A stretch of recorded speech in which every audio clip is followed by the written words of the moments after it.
আজকে হচ্ছে দ্বিতীয় রোজা আর আজকে আমি ইফতারের জন্য একটা শর্টকাটে একটা স্ন্যাক বানাবো আলুর।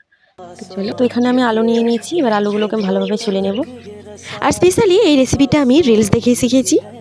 আলুগুলোকে আমি এভাবে স্লাইস করে কেটে নিয়েছি যাতে আলুগুলো খুব চটপট সিদ্ধ হয়ে যায়, তাই এভাবে আমি সব আলুগুলোকে কেটে নেব।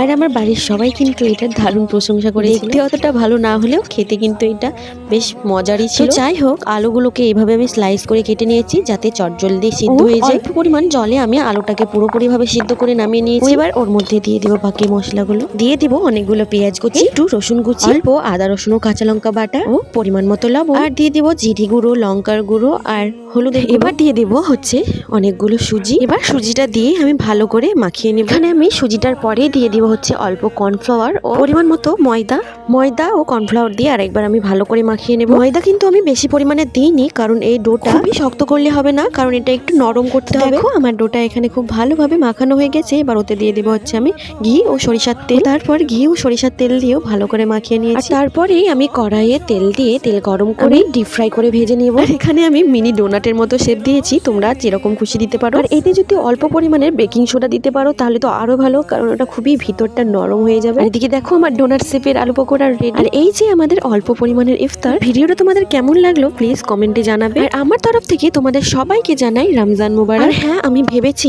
যে 30 দিনে আমি রমজানের মিনি ব্লগ দিব ইনশাআল্লাহ। দেখা হচ্ছে পরের ভিডিওতে। আল্লাহ হাফিজ।